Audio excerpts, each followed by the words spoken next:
Good morning students. आज जो हम लेसन करेंगे उसका नाम है, हमारा टॉपिक है जो वो है डाइजेस्टिव सिस्टम। डाइजेस्टिव सिस्टम पढ़ने से पहले हमें इसको अच्छे से समझना होगा कि ये कितने पार्ट्स में डिवाइडेड है। फर्स्ट है इसका इंजेक्शन, सेकंड है डाइजेशन, थर्ड है एब्जॉर्प्शन, फोर्थ है एसिमिलेशन एंड फिफ्थ है इजेक्शन। ये 5 बेसिक स्टेप्स जो हैं डाइजेस्टिव सिस्टम के अंदर इंक्लूड होते हैं। तो पहला है इंजेक्शन। इंजेक्शन को अच्छे से समझने से पहले हमें कुछ ग्लैंड्स के बारे में समझना होगा। कौन सी ग्लैंड्स जो हैं इसमें एक्टिव होती हैं। इन ग्लैंड्स में फर्स्ट आती है आपकी सलेवरी ग्लैंड्स, सेकंड आता है आपका स्टमक, थर्ड है आपका पेनक्रियाज एंड फोर्थ आपका लीवर। ये ग्लैंड क्या करती हैं, एक जूस सीक्रेट करती हैं, ठीक है। और वो जूस इसके अंदर क्या हो जाता है, इजीली जो हमारा फूड होता है उसमें इजीली मिक्सअप हो जाता है और उसको जूस को क्या बोलते हैं, एक एंजाइम का नाम भी दिया गया है। और वो एंजाइम जब उसमें मिक्स हो जाता है तो खाना क्या होता है हमारा डाइजेस्ट हो जाता है, डाइजेस्टेड फूड बन जाता है। वो उसमें अच्छे से मिक्स होकर उसको डाइजेस्ट कर देता है वो जूस जो है उसको। अब देखो माउथ, इसको क्या बोलते हैं, बक्कल कैविटी भी बोलते हैं माउथ को, ठीक है। इस माउथ में अलग अलग टीथ होते हैं, सबका अलग अलग फंक्शन होता है।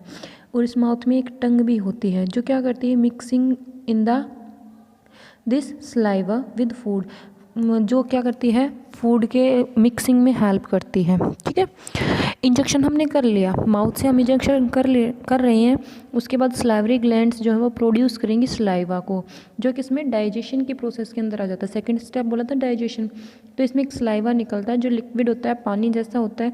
कई बार आप किसी टेस्टी चीज़ का नाम लेते हो तो आपके मुँह में पानी आ जाता है, तो वो ही सलाइवा होता है जो किसके द्वारा निकलता है, हमारी सलेवरी ग्लैंड्स के द्वारा निकलता है, ठीक है। अब ऑर्गेन की बात करें तो हमारा फर्स्ट ऑर्गेन जो बनता है वो बनता है हमारा माउथ, और इसको क्या बोलते हैं हम, बक्कल कैविटी बोलते हैं।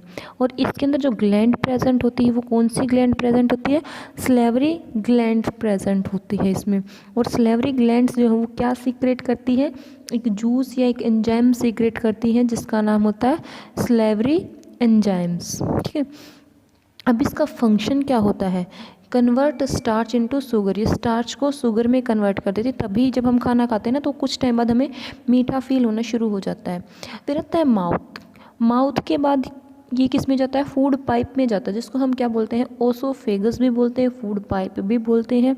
इसमें कोई डाइजेशन नहीं होता, ये सिर्फ क्या करती है, कंस्ट्रक्शन एंड रिलैक्सेशन का के ऊपर वर्क करती है। इट मीन्स जहाँ से खाना इसमें जाता है वहाँ पर ये फैल जाती है, और जब खाना उस जगह से निकल जाता है तो ये रिलैक्स फील करती है, ठीक है। तो कंस्ट्रक्शन एंड रिलैक्सेशन के ऊपर ये वर्क करती है, इसमें डाइजेशन नहीं होता। इसके बाद ये कहाँ जाता है, फूड पाइप के बाद ये स्टमक में जाता है। एक ऑर्गन है हमारा, ठीक है, जिसका नाम है स्टमक, वहाँ जाता है। स्टमक में जब फूड जाता है तो वहाँ भी हमारे पास कुछ एंजाइम्स प्रेजेंट होते हैं जो क्या करते हैं, इस फूड के अंदर मिक्सअप हो जाते हैं और उसको डाइजेस्ट करते हैं।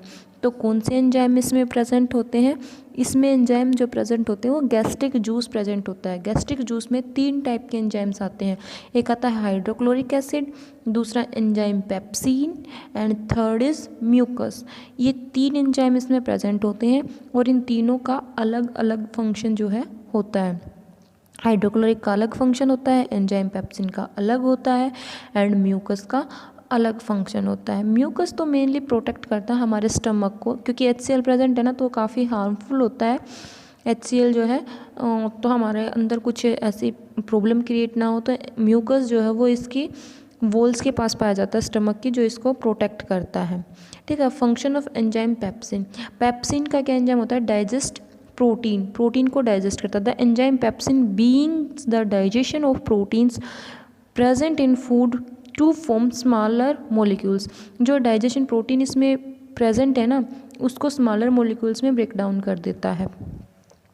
फिर आता है हाइड्रोक्लोरिक एसिड। हाइड्रोक्लोरिक एसिड का क्या फंक्शन होता है, kill harmful bacterias that enters with the food. कई बार क्या होता है, हमारे खाने के साथ हार्मफुल बैक्टीरिया हमारी बॉडी के अंदर चले जाते हैं, तो जो HCl है वो उसको मारने में हेल्प करता है।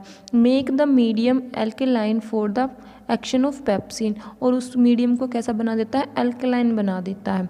म्यूकस क्या करता है, protect the inner layer of the stomach from the corrosive, ठीक है। म्यूकस का मैंने तुम्हें बता भी दिया था, म्यूकस तो इसको प्रोटेक्ट करता है। अब देखो माउथ हो गया, स्टमक हो गया, उसके बाद किस में गया, ये स्मॉल इंटेस्टाइन में गया। स्मॉल इंटेस्टाइन की length approx 6.5 to 7 metre long होती है। ये सबसे लंबा पार्ट होता है, फिर भी इसको स्मॉल इंटेस्टाइन का नाम दिया गया है। क्यों दिया गया है, क्योंकि इसकी जो ना बहुत ही नैरो होती है, पतली होती है ये, और इस स्मॉल इंटेस्टाइन को 3 पार्ट में डिवाइड किया गया है, डिओड्रम, जेजुलम एंड इलम, ठीक है।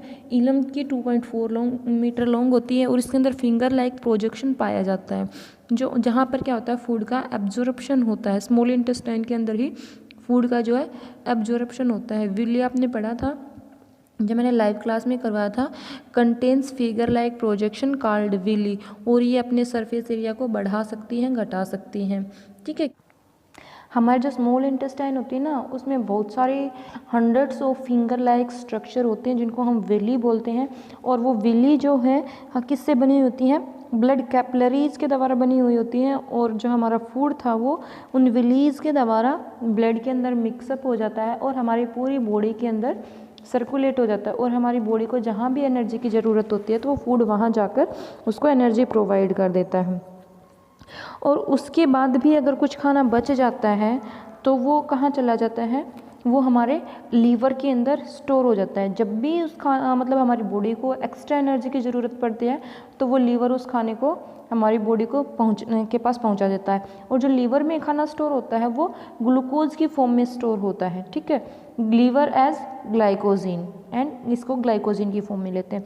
अब उसके बाद भी कुछ अनडाइजेस्टेड फूड बच जाता है स्मॉल इंटेस्टाइन में, तो स्मॉल इंटेस्टाइन से कहाँ एंटर कर जाता है, लार्ज इंटेस्टाइन के अंदर एंटर कर जाता है। और लार्ज इंटेस्टाइन में क्या करता है, ये इसका सारा वाटर जो है वो एब्जॉर्ब हो जाता है और बचा हुआ जो है वो रेक्टम के थ्रू बाहर निकल जाता है। तो ये थी हमारी डाइजेशन की पूरी प्रोसेस। आई होप आप लोगों को समझ। हम जो पढ़ेंगे वो है कि जो ग्रास ईटिंग एनिमल्स होते हैं उनके अंदर डाइजेशन कैसे होता है, उनका डाइजेशन और हमारे डाइजेशन में डिफरेंसेस है।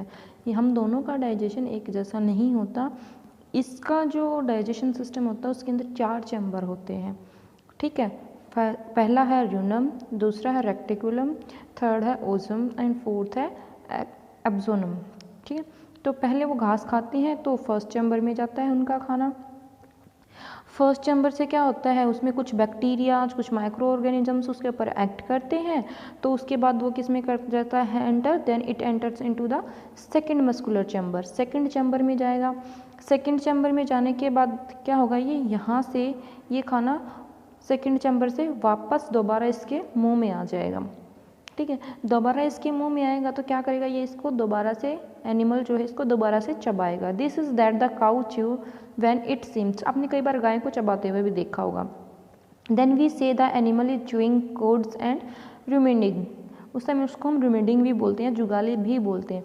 और उसके बाद ये सैलो डाउन होता है और बाईपास चला जाता है, ये फर्स्ट और सेकंड चैम्बर को छोड़ते हुए डायरेक्ट थर्ड चैम्बर में एंटर कर जाता है, ठीक है। थर्ड चैम्बर में एंटर करेगा, here it is broken down into still smaller pieces, और ये और छोटे स्मॉलर पीसेज में यहाँ पर क्या होगा, टूट जाएगा। फिर ये क्या करेगा, फोर्थ चैम्बर में एंटर कर जाएगा। फोर्थ चैम्बर में एंटर करते ही इसके ऊपर यहाँ कुछ एंजाइम्स एक्ट करेंगे और ये अपना खाना यहाँ पर बनाना, यहाँ पर क्या हो जाएगा, कम्प्लीटली डाइजेस्ट हो जाएगा। और यहाँ पर इसका डाइजेशन जो कंप्लीट होने के बाद ये यहाँ से बचा हुआ जो खाना है वो बाहर निकल जाएगा। तो इस टाइप से इसमें जो है डाइजेशन होता है ग्रास ईटिंग एनिमल्स में। तो आई होप आप लोगों को समझ में आया होगा। So thank you, have a nice.